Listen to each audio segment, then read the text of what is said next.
नमस्कार, आदाब साथियों। आप सभी का एक बार फिर से मेरे YouTube चैनल में बहुत बहुत स्वागत है।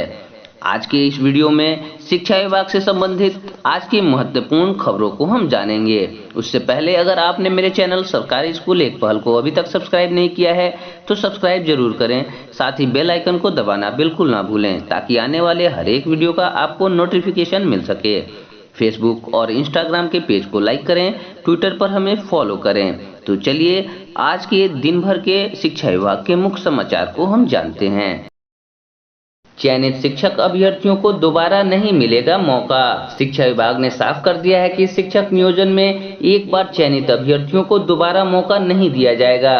प्राथमिक शिक्षा निदेशक डॉक्टर रंजीत कुमार सिंह ने कहा कि ऐसा कोशिश करने वाले अभ्यर्थियों की नियुक्ति रद्द कर दी जाएगी। सभी नियोजन इकाइयों को 20 जुलाई तक सभी चयनित प्रारंभिक शिक्षकों की सूची प्रत्येक जिला की वेबसाइट पर अपलोड करने का निर्देश दिया है।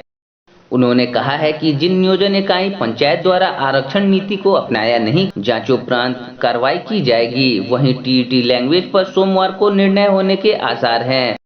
विभाग ने चयनित अभ्यर्थियों से साफ कहा है कि नियुक्ति प्रक्रिया पूरी होने के बाद नियुक्ति पत्र का वितरण किया। कक्षा 1 से 5 और कक्षा 6 से 8 के लिए संबंधित नियोजन इकाइयों द्वारा शिक्षकों की नियुक्ति पत्र के प्रथम चरण की काउंसलिंग हो चुकी है। काउंसलिंग में सम्मिलित अभ्यर्थी मेगा सूची एवं आरक्षण रोस्टर को ध्यान में रखकर चयन सूची तैयार की जानी है।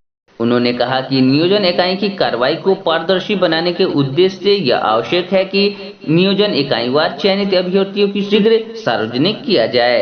इसके लिए निर्देश दिया गया है कि संबंधित नियोजन इकाई में चयन सूची प्राप्त कर 20 जुलाई तक जिला के NIC के वेबसाइट पर अपलोड किए। शिक्षक काउंसलिंग में पंचायत नियोजन इकाइयों की गड़बड़ी का मामला उजागर।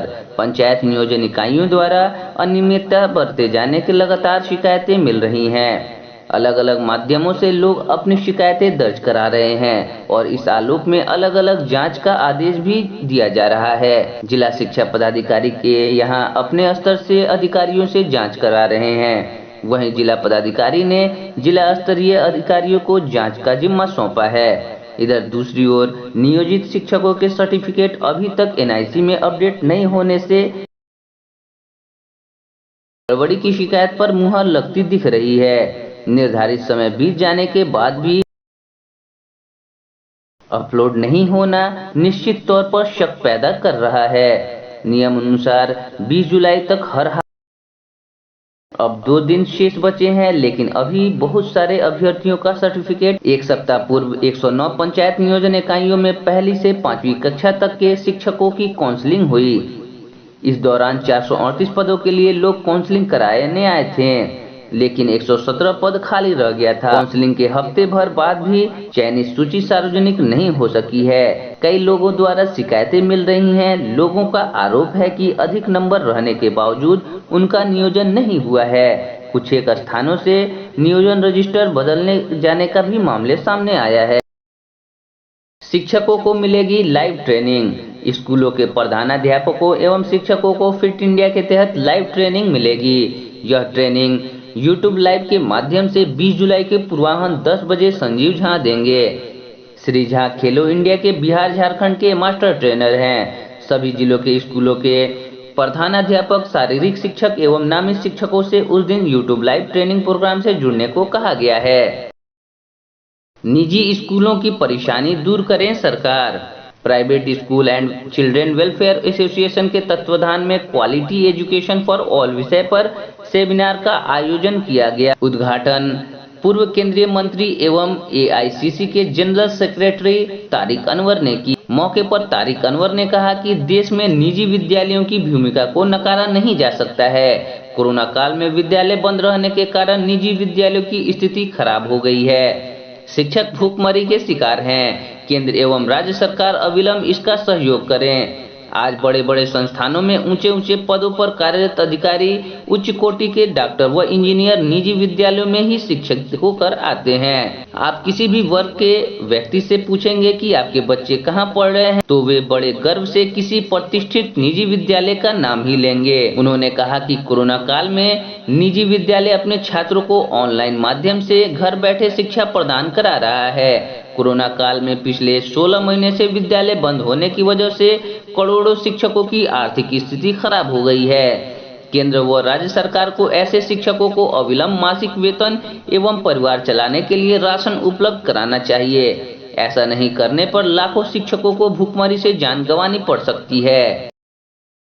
छात्र रणनीति के साथ प्रतियोगिता परीक्षा की तैयारी करें। बिहार सरकार के परिवहन विभाग के प्रवर्तन अवर निरीक्षक के 212 पदों के लिए हुए मुख्य परीक्षा की तिथि 29 अगस्त 2021 निर्धारित की गई है। यह परीक्षा पटना के केंद्रों पर होगी। इस मुख्य परीक्षा में कुल 4599 अभ्यर्थी शामिल होंगे। इनमें से खाली सीटों के 6 गुना अभ्यर्थियों का चयन शारीरिक परीक्षा के लिए होगा।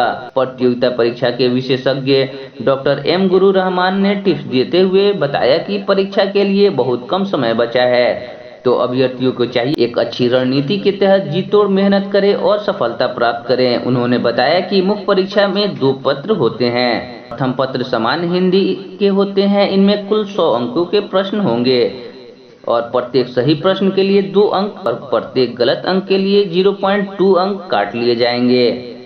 इसमें 30% अंक लाना अनिवार्य होगा। इसके प्राप्तांक को मेगा सूची में नहीं जोड़ा जाएगा। इस पर आधा या 1 घंटा समय प्रतिदिन देना होगा। पुराने प्रश्न पत्र में दिए गए प्रश्नों के आधार पर दिए गए टॉपिक को तैयारी करें। बच्चे जानेंगे गुरु तेग बहादुर की बलिदान की गाथा।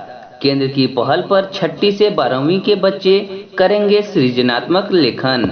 पटना केंद्र सरकार के राष्ट्रीय स्तर पर इस बात की पहल की गई है कि स्कूली बच्चे गुरु तेग बहादुर की बलिदान की गाथा जाने। इसके तहत राज्य के सरकारी स्कूलों के 6ठी से 12वीं कक्षा के लाखों बच्चे गुरु तेग बहादुर की बलिदान की गाथा जानेंगे। केंद्र सरकार के शिक्षा मंत्रालय के स्कूल एवं साक्षरता विभाग ने गुरु तेग बहादुर की जयंती पर 6ठी से 12वीं कक्षा के स्कूली छात्र छात्राओं के बीच सृजनात्मक लेखन प्रतियोगिता आयोजित करने का निर्देश राज्यों को दिया है।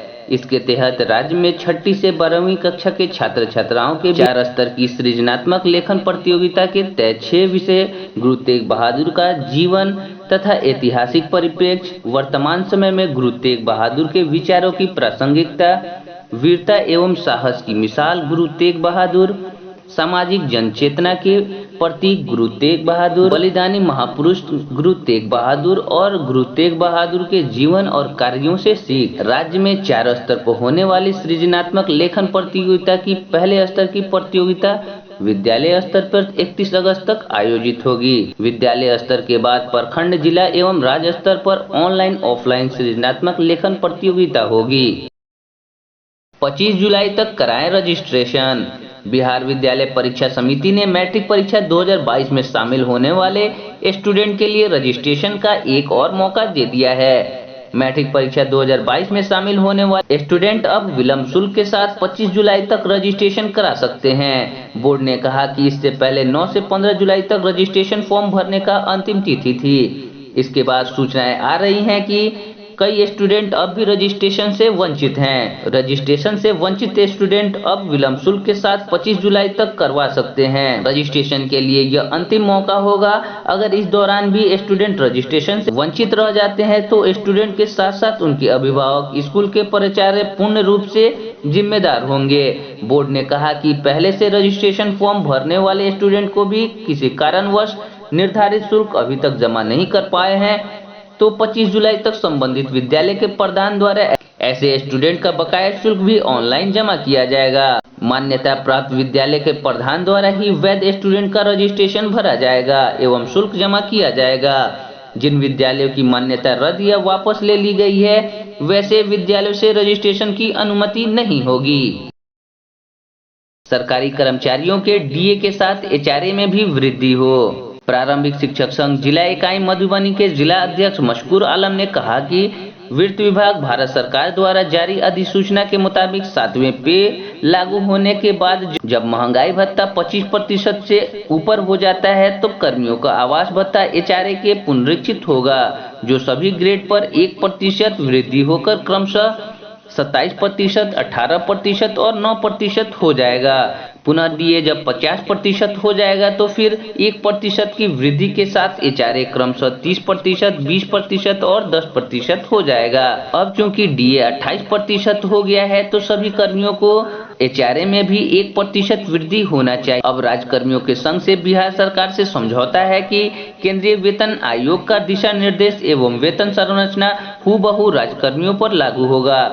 तो यह चूक कहां से हो गई? जिला संघ राज्य सरकार एवं माननीय वित्त मंत्री सह उप मुख्यमंत्री बिहार से मांग करते हैं कि केंद्र के 2017 के सर्कुलर के भांति बिहार राज्य कर्मियों को एचआरए में कम से कम 1% की वृद्धि अवश्य की जाए।